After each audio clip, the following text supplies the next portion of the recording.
ഇന്ന് നമ്മൾ ഉണ്ടാക്കാൻ പോകുന്നത് പഴം കൊണ്ടുള്ള അടയാണ്. അതിന് വേണ്ടിയിട്ടുള്ള ഇൻഗ്രീഡിയൻസ് ആണ് അരിപ്പൊടി വലിയ 4 സ്പൂൺ അരിപ്പൊടി എടുത്തിട്ടുണ്ട്. പിന്നെ പഴം 5 പഴമാണ് എടുത്തിട്ടുള്ളത്. അത് ഞാൻ ഉടച്ച് വെച്ചിരിക്കുകയാണ്. മെയിനായിട്ടുള്ള ഇൻഗ്രീഡിയൻസ് എന്ന് പറയുന്നത് പഴമാണ് ഇതിനകത്ത്.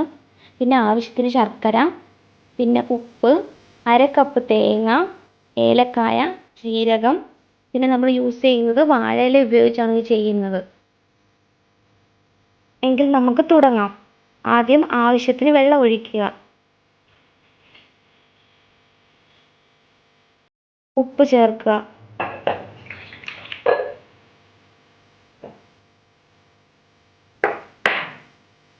അതിനുശേഷം അരിപ്പൊടി ആഡ് ചെയ്ത് കൊടുക്കുക.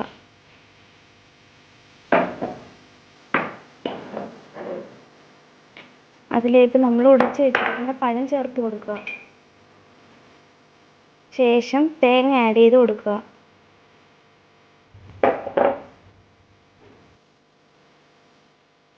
ഏലക്ക ആഡ് ചെയ്ത് കൊടുക്കുക.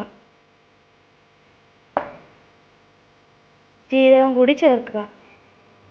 അതിനുശേഷം നന്നായി കുഴയ്ക്കുക.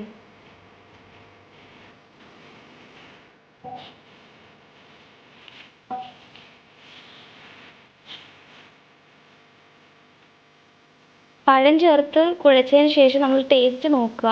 മധുരം കുറവാണെങ്കിൽ ശർക്കര പാനി കൂടി ആഡ് ചെയ്യുക. അത് നിങ്ങളുടെ ഓരോരുത്തരുടെ ഇഷ്ടം അനുസരിച്ചാണ് ശർക്കര ആഡ് ചെയ്യുന്നത്. മധുരം വേണ്ടവർക്കാണെങ്കിൽ ഒരുപാട് ശർക്കര ആഡ് ചെയ്യാം. കുറവുള്ളവർക്കാണെങ്കിൽ അതനുസരിച്ച് ആഡ് ചെയ്ത് കൊടുക്കാം. അതിനുശേഷം നല്ലപോലെ ഒന്ന് കുഴച്ച് കൊടുക്കുക.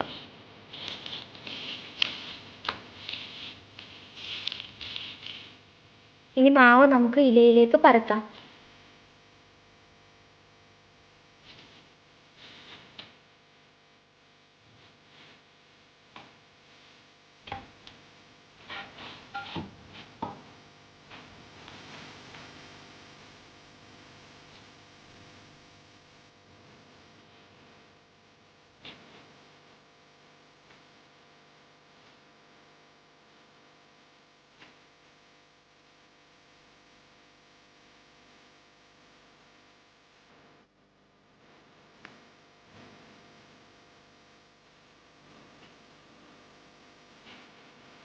അടയ്ക്ക് സ്വാദ് കിട്ടാനായിട്ട് നമ്മൾ യൂസ് ചെയ്യുന്നത് ചട്ടിയാണ്. ചട്ടി നന്നായി ചൂടായി വരുമ്പോഴത്തേക്ക് നമുക്ക് തയ്യാറാക്കി വെച്ചിരിക്കുന്ന അട അതിലേക്ക് വയ്ക്കാം. ചട്ടി നല്ലപോലെ ചൂടായി വന്നിട്ടുണ്ട്. നമ്മൾ അതിലേക്ക് അട വയ്ക്കുകയാണ്.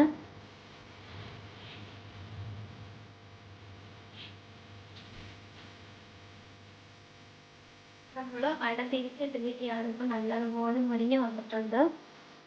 ഈ അപ്പുറത്തെ വശം നല്ലപോലെ വേവാനുണ്ട്. മറ്റേ വശവും ഇപ്പോൾ നല്ലപോലെ മുരിഞ്ഞ് വന്നിട്ടുണ്ട്. ഇപ്പോൾ 2 വശങ്ങളും നല്ലപോലെ മുരിഞ്ഞ് വന്നിട്ടുണ്ട്.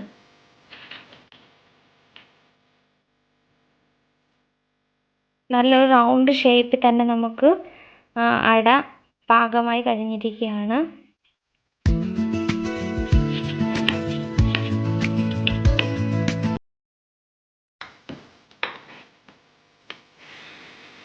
ഇതൊരു മുറിച്ച പീസാണ്. ഇതിൻ്റെ ഉള്ളൊക്കെ നല്ലതുപോലെ വെന്ത് വന്നിട്ടുണ്ട്.